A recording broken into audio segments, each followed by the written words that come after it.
গুৱাহাটী, যাৰ আন এটা নামেই হৈছে মায়ানগৰী। গুৱাহাটীলৈ যেতিয়া কাম কৰিম বুলি ওলাই আহিছিলোঁ, নানান ধৰণৰ মানুহৰ নানান ধৰণৰ কথা শুনিবলৈ পাইছিলোঁ আৰু সেই মানুহবিলাকৰ মুখকেইখন বন্ধ কৰিম বুলি ভাবিয়ে যোৱা 7টা বছৰে অশেষ চেষ্টা কৰিলোঁ, বহুত কষ্ট কৰিলোঁ। মোৰ ফলোৱাৰ্ছসকলেতো দেখিয়ে আছে যে মই কেনেকৈ ক'ত কি কৰি আজি এইখিনি জেগা পাইছোঁ। আৰু যিসকল মোৰ নতুন ফ্ৰেণ্ড এড হৈছে তেওঁলোকক মোৰ পৰিচয়টো আকৌ এবাৰ দিওঁ। মোৰ নাম অৰ্চনা কলিতা, কৰ্মসূত্ৰে থাকোঁ মই গুৱাহাটীত, ঘৰ মোৰ গোলাঘাটত।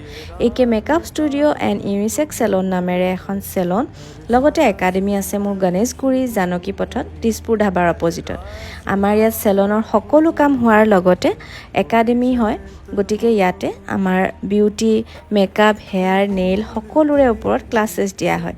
ক্লাছসমূহৰ বিষয়ে অধিক জানিবলৈ আপোনালোকে আমাক এটা ফোন কৰিব আৰু চেলনৰ কিবা ছাৰ্ভিচ ল'বলৈ হ'লেও তলত নাম্বাৰটো দিয়া থাকে, এবাৰ ফোন কৰি এপইণ্টমেণ্ট লৈ ল'ব।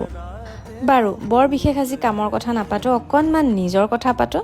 আজি বহুত দিনৰ মূৰত দুপৰীয়াৰ সাঁজটো ঘৰত খাবলৈ আহিছোঁ, যিহেতু নিহাৰৰ স্কুল আকৌ খুলিলে আৰু তাক স্কুলৰ পৰা আনি একদম কম সময়ৰ ভিতৰত পটাপট দাইল অকণমান বনাই চিকেন অকণমান ফ্ৰাই কৰি আমি দুয়োটাই দুপৰীয়া সাঁজটো খালোঁ।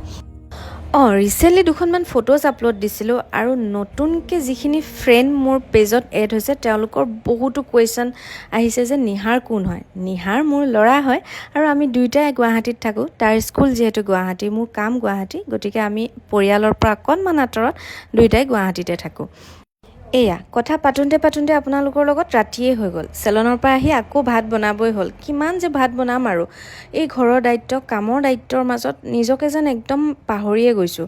আৰু যিসকলে একদম দূৰৰ পৰা ভিডিঅ' চাই মোক কয়, তোমাৰনো কি টেনশ্যন, গুৱাহাটীত থাকা, তোমাৰেই দিন আৰু। তেওঁলোকক জনাওঁ যে পৰিয়ালৰ পৰা দূৰত এনেকৈ কাম কৰি আকৌ ঘৰ চলাই জীৱন চলোৱাটো ইমান ইজি নহয়।